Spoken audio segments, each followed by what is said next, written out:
The depravity of man.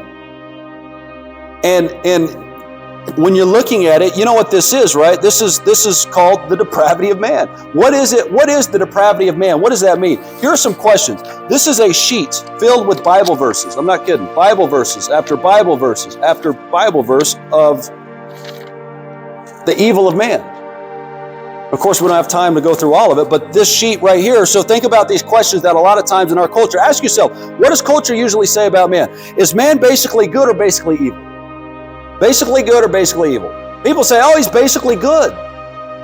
What's the Bible say, right? See, this alone I found, that God made man upright, but they have sought out many schemes. It says in Romans 5, sin came into the world through one man, and death through sin, and so death spread to all men because all sinned. By the one man's disobedience, the many were made sinners. That's original sin. So when Adam falls in the garden, we all are contaminated. We all inherit his sin now. That's why we love evil. That's why it's not hard for us the second we're born. You go after evil. You go and you're selfish and all this, right? And then it just becomes more complex the older you get. Because that's how we are inwardly. That's how we're born. Ask yourself this. Are people good deep down? Right? Are they good deep down? You know the answer. It says this. To the defiled and unbelieving, nothing is pure, but both their minds and their consciences are defiled. That's Titus 1. Ephesians 4, you must no longer walk as the Gentiles do in the futility of their minds. They are darkened in their understanding, alienated from the life of God because of the ignorance that is in them due to their hardness of heart. The heart of the wicked is of little worth. Whoever trusts in his own heart is a fool, Proverbs says. Whoever trusts in his own heart is a fool. Christ says, truly, truly, I say to you, everyone who commits sin is a slave to sin. 2 Peter, they promise them freedom, but they themselves are slaves of corruption. For whatever overcomes a person to that, he is enslaved. A lot of times, that's the other question to ask. Are we free or are we enslaved? You know, everyone's like, we're free. Everybody has free will. When the Bible doesn't teach that, the Bible teaches that our sin, our wills are in bondage to sin. Titus 3:3, for we ourselves were once foolish, disobedient, led astray, slaves to various passions and pleasures, passing our days in malice and envy, hated by others and hating one another. Galatians 4:8 says, formerly when you did not know God, you were enslaved to those that by nature are not God's, idolatry. Over and over and over and over again. It's this idea of slavery to sin, corruption, bondage, evil, destruction in our hearts. And then you look around and you realize, you know, this is quite astonishing. Just like with all these dietary laws, what were the dietary laws meant to do? To overwhelm you into realizing I'm unclean, I'm undone, woe is me. What is Christ doing here with this? He's overwhelming them with the depravity that's in their own hearts. You're evil. You're malicious. You're murderous. You're adulterous.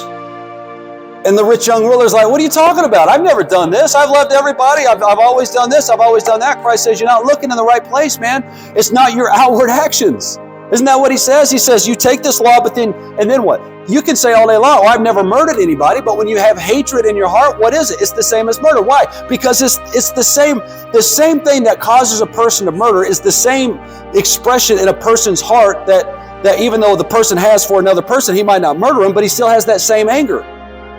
Same thing with adultery. Adultery doesn't begin in the act. It begins here in the heart. That's why he's saying investigate the inner man, the inner life. And then you'll realize this is a cesspool of corruption and depravity, a sink of iniquity. That's what we have. Calvin, when he says that the heart is a factory for idols. We just keep pumping idols out. We put down one idol, and then before you know it, we make an idol of something else. And then we got to work, then in God's grace, we get rid of that. And this is as Christians. This is as believers, right? Even as believers, man. We're still wrestling with this stuff. So here's what you have. And this is why this is so important. Because if you deny any of this stuff, you know what the consequences of that is? If you deny the depravity and the wickedness of man, then what you're doing, what will happen consequentially?